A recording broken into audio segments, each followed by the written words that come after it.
어느 시골에 할머니께서 아들을 만나기 위해서 아들이 있는 도시에 아파트로 왔대요. 며느리한테 전화를 해서 아파트 이름이 뭐냐 물어보니까 아파트 이름을 길게 얘기하는데 무슨 말인지 하나도 모르겠답니다. 어쨌든 어떻게 물어보러가지고 아파트에 가게 됐는데 며칠을 묵으면서 생각한 게 있더래요. 아, 이 집에는 우선순위가 있구나. 우선순위를 적어보았답니다. 첫 번째는 손자, 두 번째는 며느리, 세 번째는 아들, 네 번째는 강아지 삐삐, 다섯 번째 가사도우미, 그리고 여섯 번째 본인이 순위라고 합니다. 그래서 너무 실망이 들어가지고 쪽지에다가 아들 보라고 뭐라고 적어놓고 그리고 버스를 타고 돌아가셨대요. 근데 아들이 퇴근해서 와서 쪽지를 열어보니까 이렇게 쓰여져 있답니다. 3번아 잘 있거라, 6번은 간다, 이렇게 되어 있답니다. 어버이날, 어버이주의를 맞이하여서 우리가 부모님을 공경하는데 정말 잘 공경했으면 좋겠습니다.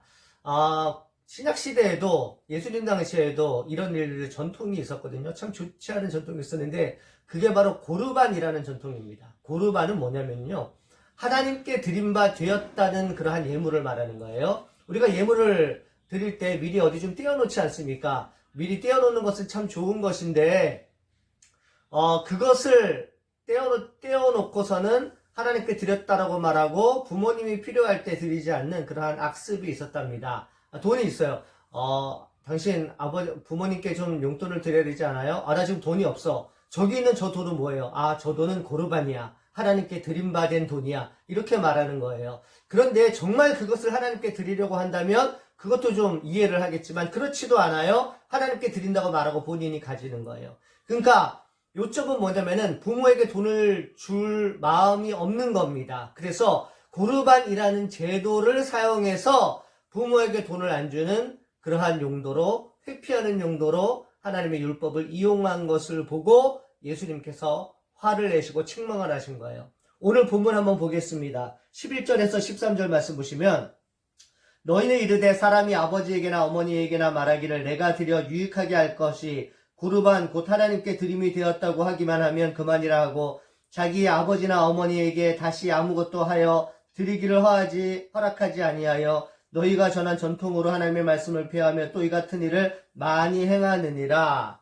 네, 여러분 보십시오. 바로 이거 아닙니까? 네, 고르반이라는 제도를 이렇게 악용을 하는 그 사람들의 위선을 예수님께서 찌르신 거예요. 저희는 이것을 통해서 알 수 있어요.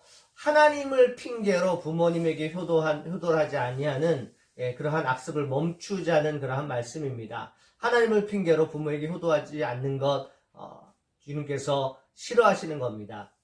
우리가 하나님께 예물을 드릴 수 있잖아요. 예물을 떼어놓을 수 있어요. 그런데 부모님께서 갑자기 막 수술을 하시게 돼서 급한 병이 생기셨다. 그럼 그 돈을 써야 되나요? 안 써야 되나요? 네, 써야 되죠. 당연히 부모님을 써야 됩니다. 그러나 하나님 앞에 드리는 것도 귀한 것이니까 하나님께 나중에 드리면 되는 것입니다. 악용하지 말라는 뜻이에요.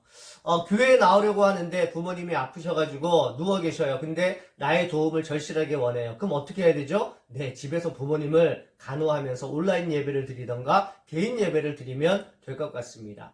하나님을 이용해서 하나님을 공경한다고 하면서 부모 공경하는 것 폐하지 않았으면 좋겠습니다.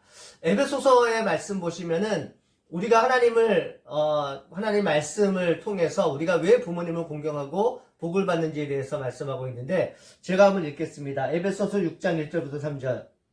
자녀들아, 주 안에서 너희 부모에게 순종하라. 이것이 옳으니라. 내 아버지와 어머니를 공경하라. 이것은 약속이 있는 첫 계명이니 이로써 내가 잘되고 땅에서 장수하리라. 우리가 부모님을 공경해야 될 이유는요, 옳기 때문에, 하나님이 그렇게 하라고 하셨기 때문에 당연히 해야 되는 것이고요. 내가 내 부모님을 공경하지만 하나님은 그것을 좋게 여기시고 우리에게 땅에서 잘 되는 복을 허락해 주십니다. 근데 이 땅에서 잘 된다라는 복이 뭐냐면은 신명기에 나와요. 신명기 5장 16절에 보면 너는 내 하나님 여호와께서 명령한 대로 내 부모를 공경하라. 그리하면 내 하나님 여호와가 내게 준 땅에서 내 생명이 주고 복을 누리리라. 가나안 땅에서 이런 복을 누린다는 것입니다. 이것은 믿는 사람들에게 해당되는 것입니다. 하나님을 믿는 사람들은 하나님을 믿음을 우리 생활 속에서 사랑으로 표현을 해야 되는 건데요. 그 중에 중요한 것이 부모 공경입니다.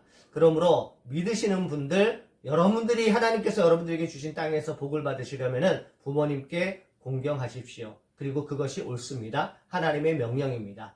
또 마땅히 자녀들이 부모에게 해야 될 본분입니다. 어버이주를 맞이하여서 우리 영광교회 모든 어버이들에게 은혜와 평강이 넘치기를 소망합니다. 우리 모든 자녀들 부모님 잘 섬기고 복을 받는 그러한 자녀들 되기를 축복합니다. 하나님 아버지, 오늘 말씀을 통해서 부모님을 잘 섬길 수 있는 복을 허락하여 주시옵소서. 예수님의 이름으로 기도합니다. 아멘.